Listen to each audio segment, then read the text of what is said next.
Hello বন্ধুরা, তোমরা সবাই কেমন আছো? আমি তো বেশ ভালোই আছি। তো আজকে তোমাদের দেখাবো শিলিগুড়ির ছাদ থেকে মেঘমুক্ত নীল আকাশ। আমি চলে এসেছি ছাদ বাগানে। সবুজ পাতার ছোঁয়ায় সকালের স্নিগ্ধতা যেন দ্বিগুণ হয়ে যায়।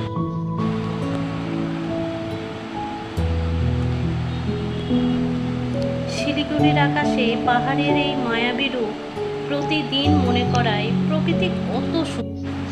দিনের আলোয় পাহাড়ের এই অপরূপ রূপ সত্যিই মুগ্ধ করে। যাই হোক, তো তোমাদের সাথে এটা আমি শেয়ার করলাম। দেখো, এখানে আমি ফুল তুলে নিচ্ছি। ফুল তুলে এবার আমি নিচে চলে যাব। এটা সকালে ভিডিও করেছিলাম, তাই মনে হলো তোমাদের একটু প্রাকৃতিক সৌন্দর্যটাকে আমিও যেমন উপভোগ করছি তোমাদেরকেও একটু দেখাতে পারি, সেই জন্য এই ভিডিওটা করলাম।